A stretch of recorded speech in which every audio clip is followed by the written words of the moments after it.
Hello Chess.com. My name is Dr. Jeremy Mandelkern, and in this debut video, we're going to see two very uncharacteristic attacks for the openings played. We'll see a rapid mating attack for black that emerges from a classical French defense. You won't hear those words uttered very frequently.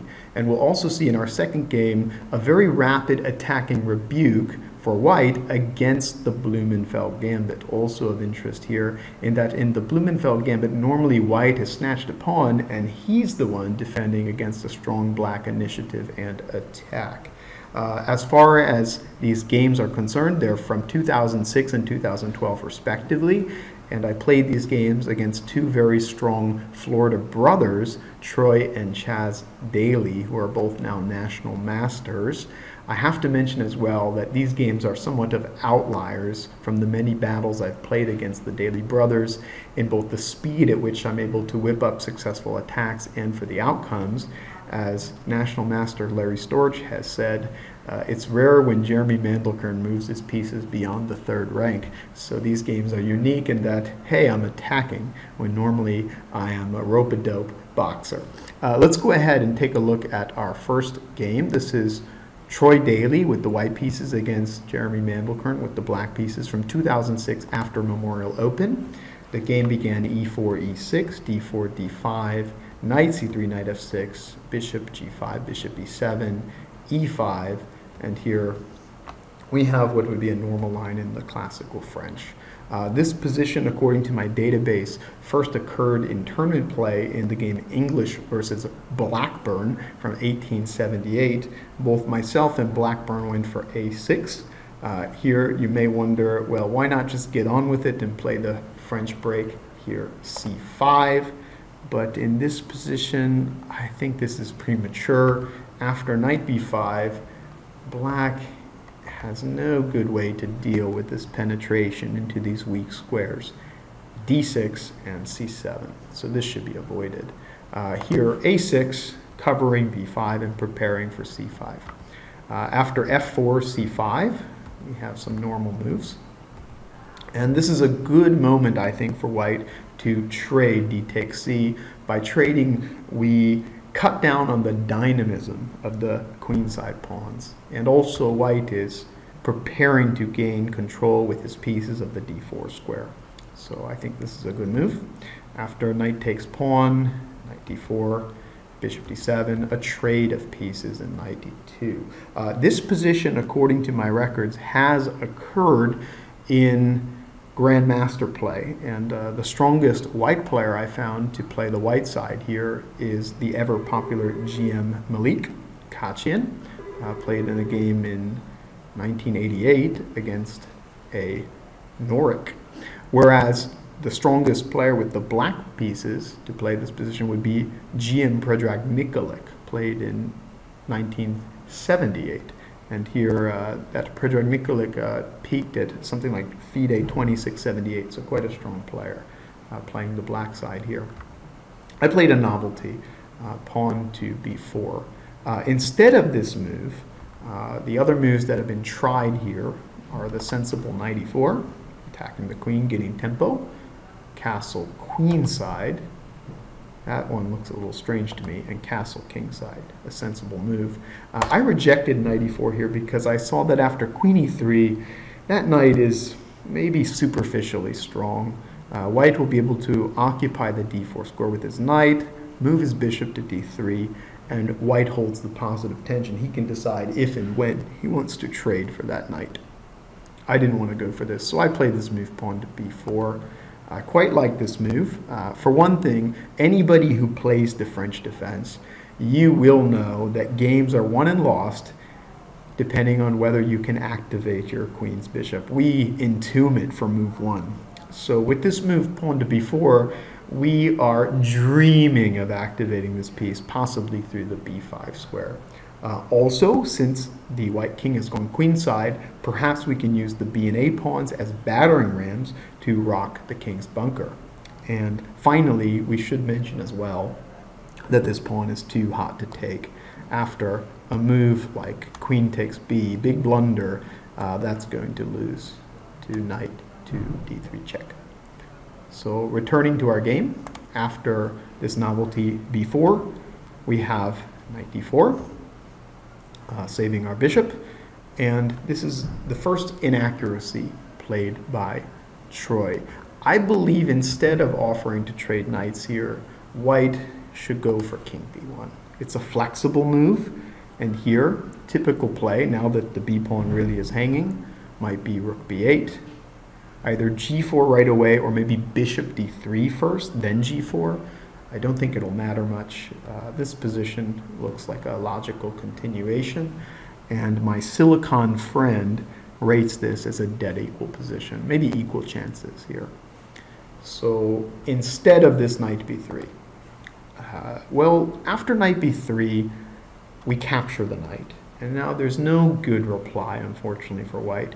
Maybe best here is the move c takes, with the idea that after castle, we quickly scuttle the king to the queen side, and we can use the c file to trade off some firepower and blunt the attack on the queen side. Instead, Troy played the principled move a takes. But now you'll see that we have something to grab onto, namely that b3 pawn. We can grab onto it with our a6 pawn. So I played here a5. I want to open up lines of attack against my opponent's king. After Troy centralized his queen, we continue a4. And here we've achieved some strategic goal here in that we've lured the king into the lion's den. So after king b1, we retreat our rook. And now in this position, Troy went for the very aggressive attacking move, f5. Well, we can see the idea behind this move. If e takes f, then queen takes d is threatening the queen's bishop, preventing the black king from castling. So here white is undermining the strong pawn chain, the e6, d5 pawn chain. As it turns out, though, in this position, very accurate defense was called for. So there are storm clouds brewing around that king. I believe the best move for white would be king b2, preparing to challenge for control of the a file. A typical line might go castle, and then either immediately challenging along the a file, or maybe bishop d3. And then after rook fa8, we challenge for control. We're not going to get mated now on the a file, so that's nice.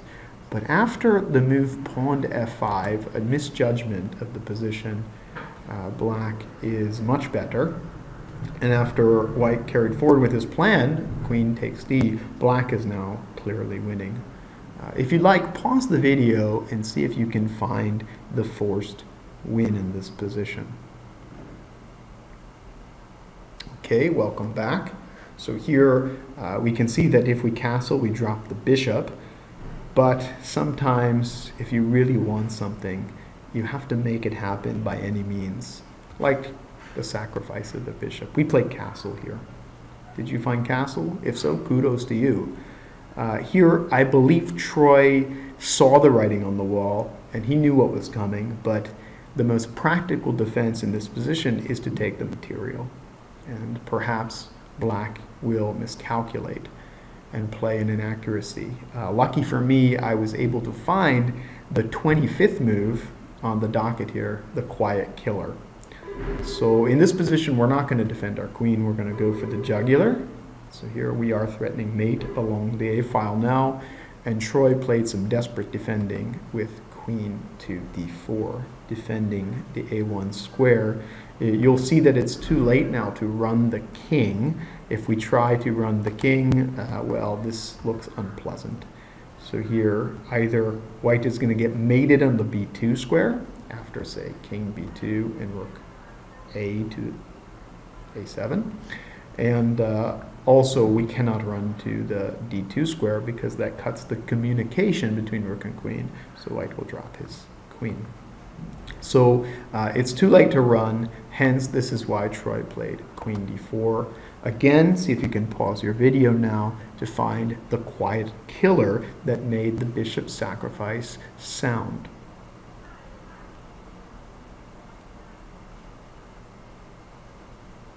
Okay, we're back. kudos to you if you found this shocker, queen d7, the so-called deflection sacrifice. The queen on d4 is needed to defend the a1 square, so we bait the queen off the defense of the a1 square. Here in this position, queen to b7 is not playable, as the queen is also defending the rook, which is on d1.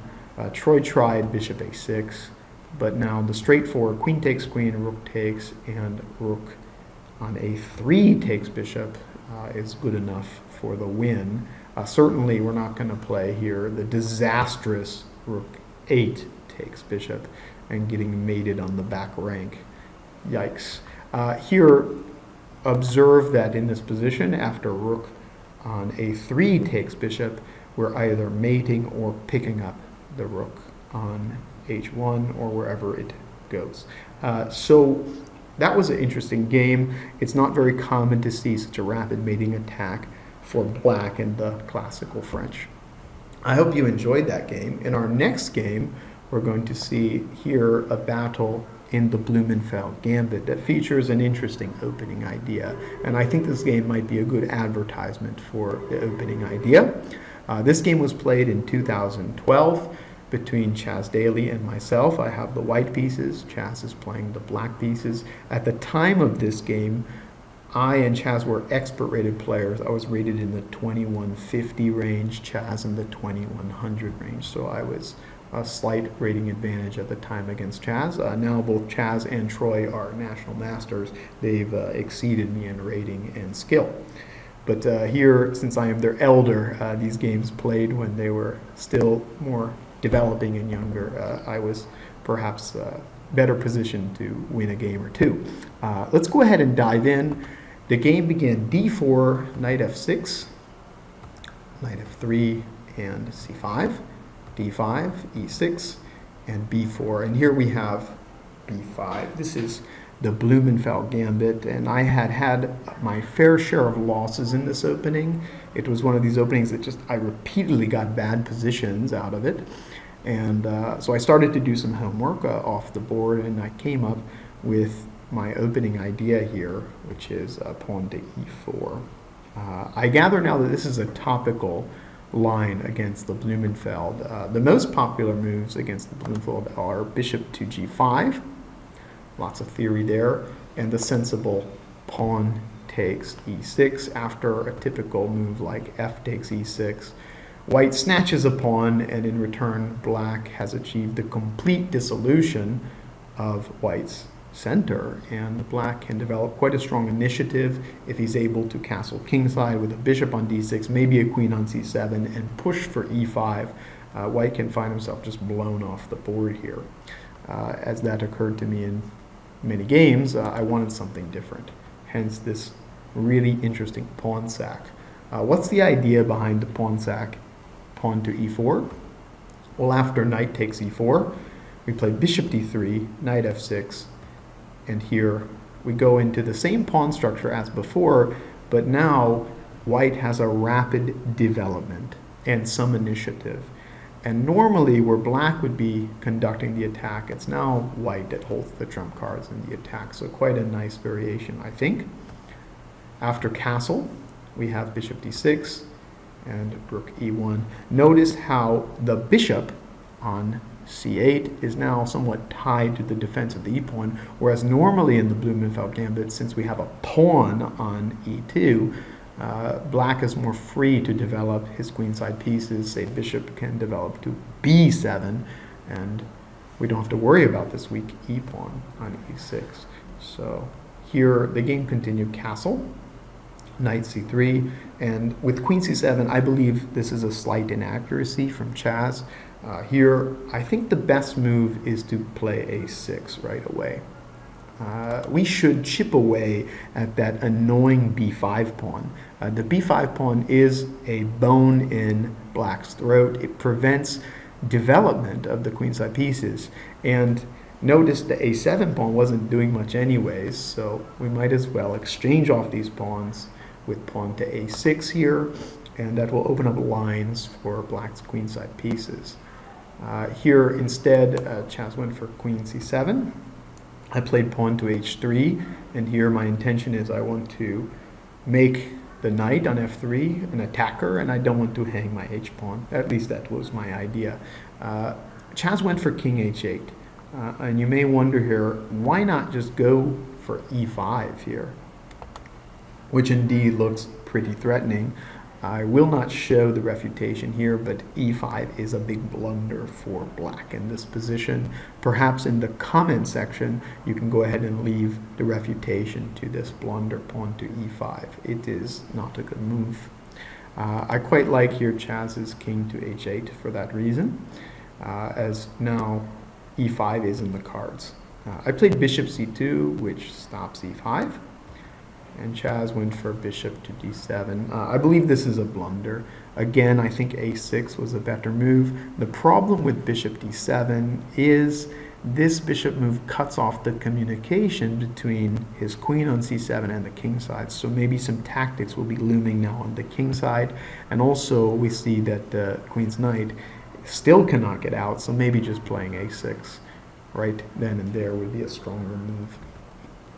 The rest of the moves up into the next key moment are not best, so we'll go quickly through them. Finally, a6 was played.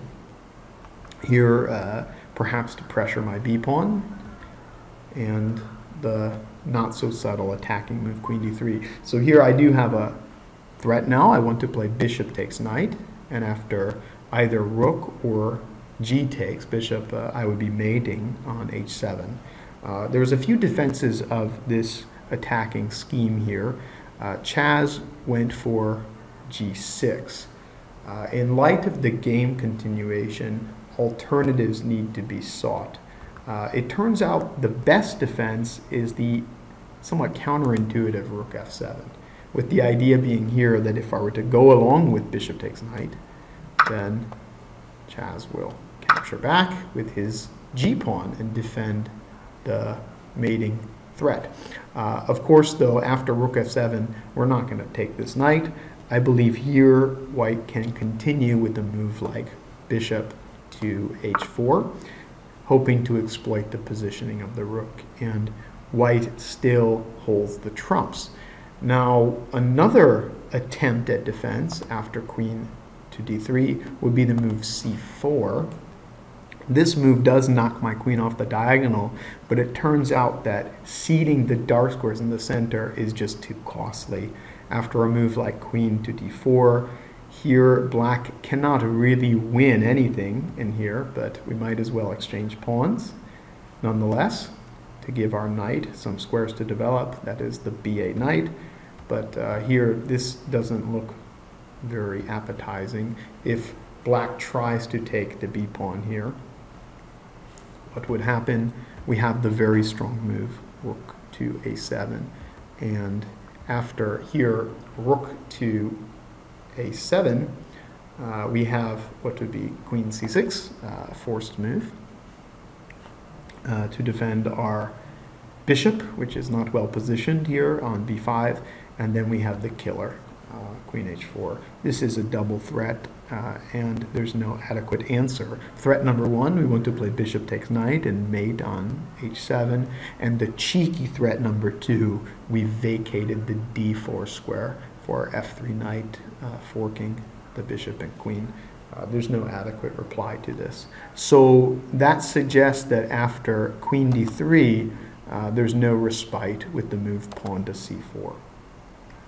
So in fact, it was rook f7 that was needed. Let's see here how we exploit the move played in the game, pawn to g6. Well, really the attack plays itself. So here we play bishop h6. Rook has to move. Where's it going to go? If f7, we're going to pick up that rook with knight to g5, followed by maybe a cheeky move like bishop to f8. If rook finds some sort of safe haven on e7, it's not for long. So instead, rook to e8, the not so subtle attacking threat of knight to f7 check, picking up the bishop, and here black defends his bishop. Well, there was another threat. See if you can pause the video now and find a killer here for white. How would you conduct this attack? Kudos if you found the move knight takes h7. So total destruction of the black bunker. Here, clearly we see that we cannot play king takes knight, as after king takes knight, yikes, it looks like white is mating after queen takes g6. So that's a nice mate there. Going back to knight takes h7, here we see then knight takes, and after queen takes, this position looks to be in shambles for black. Well, what are the threats? We're threatening mate on 2 squares here. Queen to g7 would be checkmate, and queen takes knight on h7 is mate. Chaz found rook e7, but this runs into the strong knight takes d5. Clearly we cannot take this knight, as then we're going to have a crushing attack here with rook takes rook, and now we're threatening mate on 3 different squares. Oh my goodness. Well, 2 different squares, 3 different mates. Rook takes knight, queen takes knight, and queen g7 would all be mate. So instead, we try to grovel here with bishop e8, but here there's quite a flashy finish here for white. I think there's a couple finishes here for white, but the one play in the game I think is quite nice. See if you can find the crushing blow, bishop g7. Well, here the idea is we want to deflect here the defense of the bishop. Certainly the king cannot run because now we've spaded the defense of the knight on h7, so forced move, rook takes bishop. But now we have a forcing line. And the dust and smoke has settled, and white is up significant material. And therefore, here the towel was thrown in. I do hope you enjoyed these games. They feature just very uncharacteristic attacks. And I promise for maybe my next video, I'll show some more balance. Maybe I'll show miniatures where I'm on the receiving end. I would do that only though I've burnt all the scores when I lose, destroy all the evidence. So, ha ha ha, just kidding. Anywho, I wish you joy and happiness in your chess. Bye-bye.